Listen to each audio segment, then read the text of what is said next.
PDT Achari, is former Secretary General Lok Sabha. A lofty concept, a governor, and unwanted controversy. A picture of Bharat Mata, Mother India, has triggered a confrontation between the governor of Kerala and the state government. At a recent function, the governor had placed a painting of Bharat Mata in the form of a female figure clad in a saffron color sari with a spear in one hand and standing with a lion behind her against a backdrop of the map of India. The painting had been placed in a room where official functions are held at Raj Bhavan. A tall brass lamp was placed before this garlanded picture. Before any official function begins, the governor bows before it, offers flowers and lights the lamp. The chief minister and other ministers had raised objections on the grounds that this picture of Bharat Mata is not recognized by the constitution or any law, unlike the national anthem of India or the national flag or other national symbols. Therefore, the government seems to have taken a position that it will not participate in any official function organized by the governor where this picture is displayed. The slogan, Bharat Mata Ki Jai, was the emotional cry of freedom fighters which would electrify the minds of people who were fighting for freedom from colonial rule. And they used to raise this slogan at the highest pitch when they were subject to lathi blows. Thus, Bharat Mata is one that deeply resonated with the countless millions during India's freedom struggle. But the question in this issue in Kerala is not whether we should pay obeisance to this image of Bharat Mata. There is no doubt that Indians have a deep and emotional bond with the concept of Bharat Mata. However, in the Kerala episode, the issue is that the governor has and uses a picture of what is claimed to be Bharat Mata at the venue where official functions organized by the government are held and offers floral tributes to it as a part of the official function. The conduct of the governor. Since no picture of Bharat Mata in any form has been recognized by either the constitution or any law or adopted like the national anthem, the national flag, the national emblem or even the national symbols, such a picture cannot be a part of any official function organized by the government. It may be noted here that this picture of Bharat Mata is used only by the Rashtriya Swayamsevak Sangh and the Bharatiya Janata Party in their functions. The governor, being the constitutional head of the state, is expected to conduct himself in accordance with the constitution. The governor cannot take independent decisions in the performance of his duties and functions but can act only in accordance with the advice of the elected government. So, if the government decides that such pictures should not be placed at the venue of official meetings organized by the government, the governor is required to go by that decision. The personification of Bharat Mata as a mother figure was first done by renowned Bengali novelist, Bankim Chandra Chattopadhyay, in his late 19th century work, Anandamath. But the mother symbol he created was Bunga Mata, mother of Bengal, and not Bharat Mata, and it became the powerful symbol of Bengali nationalism.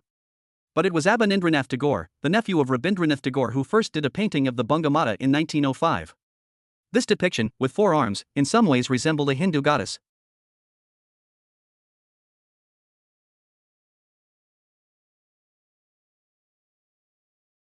It was Sister Nivedita, a prominent disciple of Swami Vivekananda, who popularized this painting as Bharat Mata.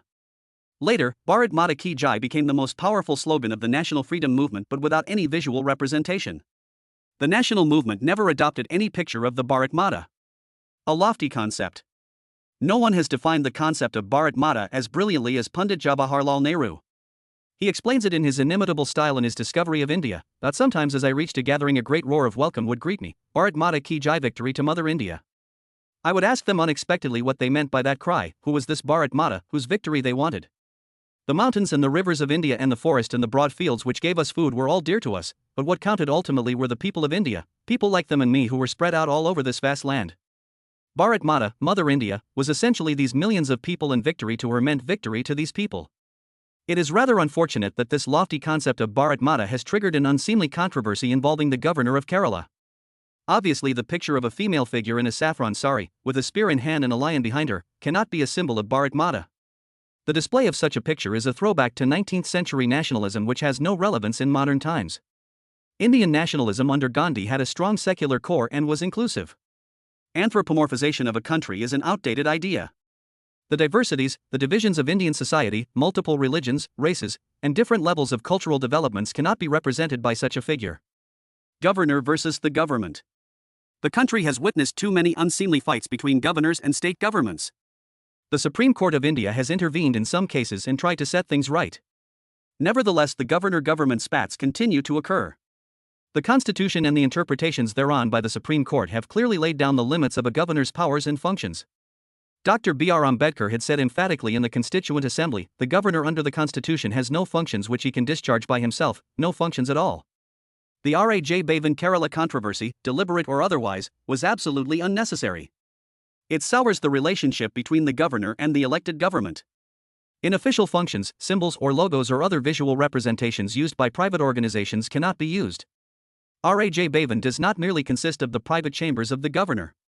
There are rooms and halls where government functions are held, such as a swearing-in ceremony, as it is done in Rashtrapati Bhavan. The governor is bound by the advice of the government on, for example, the placing of photographs, portraits in such places, and also of performing various actions in an official function, such as the lighting of the lamp as in protocol approved by the government. The governor, for example, cannot order that the picture of Bharat Mata should be placed in all government offices. It is a decision only the government can take. All constitutional authorities are bound by the disciplines of the Constitution.